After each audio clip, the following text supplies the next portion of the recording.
This is a Tolino 3 HD. This is a high-end e-reader from Tolino, and it's rocking some pretty serious specs. We have a reset button, a micro USB port, a light button, and a power button. That's all there really is to that, other than the hardware touch panel here that allows you to go to the home menu. The thing is also sealed off, and it is flush with the bezel where the screen, so it is completely waterproof in every way. Here's a little bit of specs on this device too.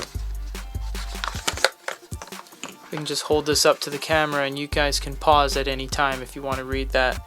300 ppi, 6-inch, waterproof, tap to flip, a little bit of dimensions, battery life, 2,000 plus ebooks, with a 4 GB storage, Wi-Fi, and various text options. The home screen is well laid out and it's nice and vibrant, clear, crisp, and great resolution. Everything's kind of where it needs to be. You have My Library, the shop, search terms. You can search through My Library or shop terms. We'll look at the keyboard now that we're here. The letters are spaced out quite well. They're not completely edge-to-edge gridded like the Kobo e-reader, so you kind of always know what you're gonna type, and the response is pretty quick.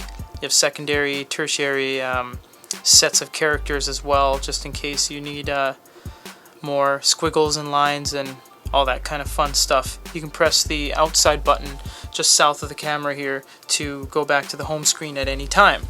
You have a menu option, and this is a good thing that this comes in English and various other languages. However, when we visit the store, everything is just in German. You can't change anything, and very few words are the same. For example, drama, I guess, is drama. Romaine is probably romance. And bestseller seems to just be an English word for some reason. Please wait is in English because it's the system UI, but everything else is just going to be in German, so you can't really understand any of it. But it seems as easy as just clicking kaufen, or probably buy, for 8.99 euros, and it'll just get delivered straight to your device. Page turning is really quick with this device. All you have to do is tap, or you can swipe to do any sort of page turn. Long press will allow you to highlight, add notes, look up, and even translate. Translate will prompt you to go to the dictionaries. From there, you can choose from an array of dictionaries to and from many different languages.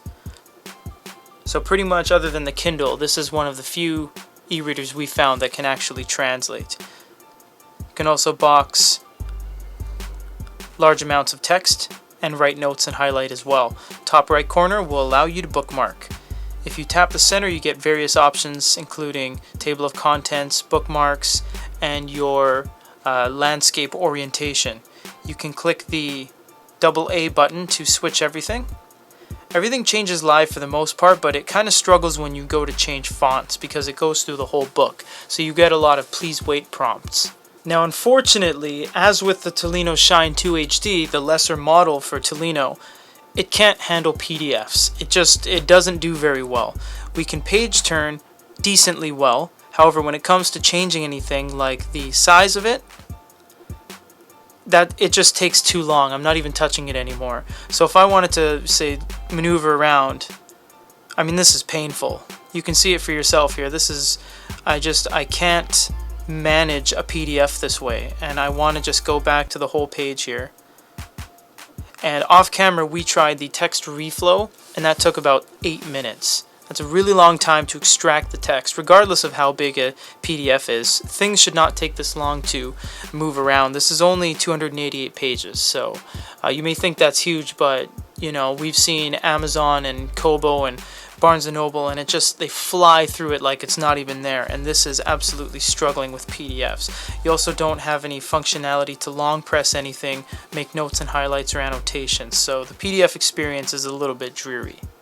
However, the Glowlight experience is actually quite good. It's edge-to-edge even distribution, aside from a little bit of gray puffing down below right here. It does turn pages and not have really anything wrong with the Glowlight. So we've seen some lesser e-readers kind of flicker and have tears in it and stuff like that. This one's pretty evenly distributed. You can turn it on and off via the button up top here, or you can adjust it accordingly. Now when you get down to about the 10% range, it becomes a little unreadable, so try to find that even range here so that you don't disturb the people around you, but you can still see with the e-reader itself. So the Tolino Vision 3 HD, all in all, is a very decent e-reader. If you want to go with a third-party company like Tolino over, say, Amazon, Kobo, Sony, or any other brand, this is a good investment. It's got waterproof, it's dust-proof, it's got really good build quality, it's flush with the bezel, it looks good, it feels good in your hand. Pages turn really fast. I would not recommend this at all if you're doing anything to do with PDFs or technical documents. It just can't handle it. Otherwise, it's an all-around great e-reader. Actually, another drawback, as we mentioned before, is the store. It's just going to be in German, so there's no way to really have it in English. So if you guys have any questions, comments, or concerns, post some comments down below, and if you have any other suggestions for any other videos, let us know. For Good e-Reader, this is Peter.